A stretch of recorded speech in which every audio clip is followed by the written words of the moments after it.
Cette revue vous est en partie présentée grâce à Kaya Boutique, votre source pour tout ce qui touche les univers Star Wars, Marvel, DC Comics, G.I. Joe et bien plus.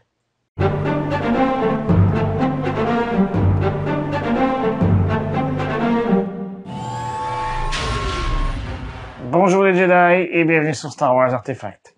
Mon nom est Dominique, alias Lord Doom, et aujourd'hui nous faisons la revue du casque Darth Reed Trooper de la Black Series, tel que nous avons pu le voir dans la série The Mandalorian. Avant d'aller plus loin, n'oubliez pas de vous abonner à la chaîne, de cliquer sur la petite cloche afin de recevoir des notifications et de liker la vidéo afin de m'aider à poursuivre mon travail. Vous pouvez également me suivre sur Facebook, Instagram et Twitter. Tous les liens sont dans la description au bas de la vidéo. Le casque Darth Reed Trooper a été mis en vente au mois d'octobre 2022. Au Canada, il se vend pour environ 190 $ et en Europe, vous pourrez le trouver pour environ 140 €. Ce casque n'est pas exclusif à un magasin en particulier, donc vous pourrez le trouver auprès de votre fournisseur préféré. Sans plus tarder, procédons à la revue. Bon, regardons la boîte de plus près, comme on a l'habitude de le faire. En avant, on a évidemment le nom du personnage et la mention « casque électronique ». Dans le coin inférieur droit, on peut aussi voir le type de pile et la quantité qu'il requiert. Sur le côté angulaire, il y a deux illustrations de l'Artillery Trooper. Sur le côté droit, nous avons une image de profil du casque, mais aucun renseignement additionnel. Sur le côté gauche, on a une photo de face du casque et 3 schémas techniques. L'écriture au rabèche au côté du premier signifie Interior View.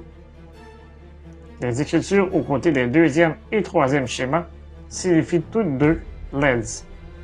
Ceci est tout à fait ridicule puisqu'il n'y a aucune lumière. Peut-être qu'Hasbro croit que personne ne lit ce genre de truc, mais surprise, moi oui. En arrière, on a quelques renseignements additionnels que je vous lis à l'instant. Donne à la personne qui le porte une voix électroniquement modifiée comme celle d'un Stormtrooper d'artillerie. S'ajuste à la plupart des têtes.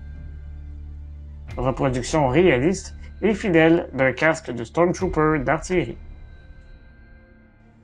Ok, on va maintenant regarder le casque de plus près.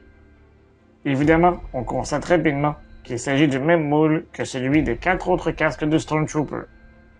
On a tout simplement appliqué une nouvelle peinture. Dernièrement, Hasbro a annoncé la production de casques de clone phase 2, alors attendez-vous à plusieurs versions de ce casque également. À l'avant, on remarque en tout premier la peinture jaune qui distingue ce soldat des autres troopers. Il y a également de belles traces d'usure sur les portions jaunes, ce qui fait mon bonheur.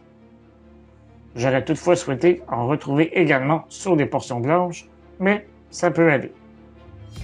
Contrairement au casque d'incinérateur Stormtrooper, les portions blanches ont une finition lustrée plutôt que mate. Les lentilles sont faites d'un plastique vert fumé. Comme pour tous les casques de Stormtrooper, on y retrouve les traditionnelles dents grises ainsi que les 2 filtres d'entrée d'air. Sur le côté droit, on y retrouve 2 insertions grises faites de plastique. Une se situe au niveau de la tempe, alors que l'autre se situe près de l'œil. Un peu plus bas, il y a également 12 barres bleues, comme sur tous les casques de Stormtrooper.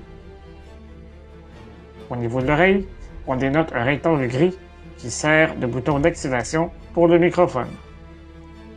Le côté gauche est absolument identique, hormis le fait que le rectangle gris dépasse un bouton.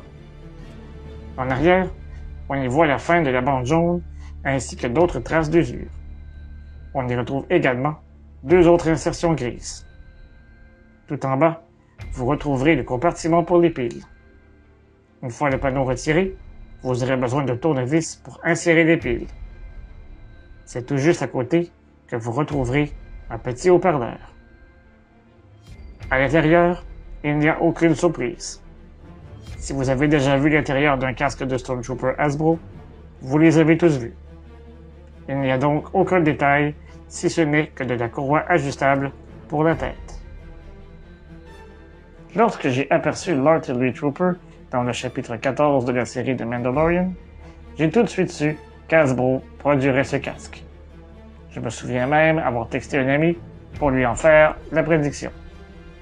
Je suis même surpris qu'il ne soit pas sorti plus tôt. Était-il indispensable? Absolument pas. Après tout, on ne le voit que quelques secondes dans l'épisode. Cependant, on peut en dire autant pour le casque d'incinérateur Stormtrooper. Maintenant, c'est à vous de me dire ce que vous pensez de ce casque. Aimez-vous son look et ses couleurs? Dites-le moi dans les commentaires au bas de la vidéo. Si vous appréciez mon contenu, n'hésitez pas à le partager sur vos réseaux sociaux. Je vous donne rendez-vous la semaine prochaine pour une autre revue. Et d'ici là, je vous dis à bientôt et que la force soit avec vous à tout jamais. Remember, the Force will be with you, always.